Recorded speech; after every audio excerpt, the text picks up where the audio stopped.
Good morning everybody.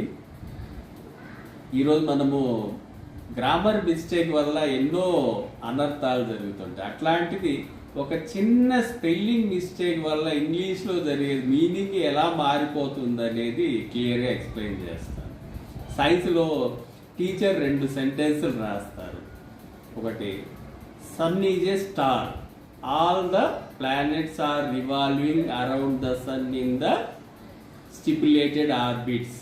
అంటే సూర్యుడు అనేది ఒక నక్షత్రము, అన్ని గ్రహాలన్నీ సూర్యుని చుట్టూ నిర్దిష్ట కక్షల్లో తిరుగుతుంటాయి. కానీ పిల్లోడు ఏం చేస్తాడు, స్పెల్లింగ్ మిస్టేక్ తప్పు రాసుకుంటాడు, ఇంటికి తీసుకెళ్తాడు.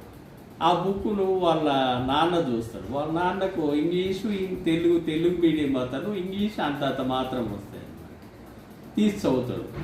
సన్ ఈజ్ ఎ స్టార్, అతను రాసుకుంది SON అని రాసుకుంటాడు. సన్ ఈజ్ ఎ స్టార్ అని రాసుకుంటాడు.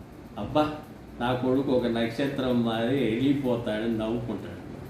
నెక్స్ట్ సెంటెన్స్ చదువుతాడు, all the planets are revolving around the sun అని చూస్తే ఆయన గుండె ఢామ్ అంటది. ఏందిరా, అన్ని గ్రహాలన్నీ కట్టగట్టుకొని వచ్చి మా పిల్లో చుట్టూ తిరుగుతా అంటే ఎట్టా గ్రహశాంతులు ఎట్ట చేసి ఎలా తక్కువ అయ్యేది, ఎట్టా ఇంకెట్లా మా వాడు బయటపడేదని ఢామ్మని పడిపోతాడు. చూడండి, ఒక చిన్న స్పెల్లింగ్ మిస్టేక్ వల్ల ఎంత అనర్థం జరుగుతుందో చూద్దాం. మరి ఇంకా వీడియోస్ కోసం మా ఛానల్ సబ్స్క్రైబ్ చేయండి, షేర్ చేయండి, లైక్ చేయండి. Thank you.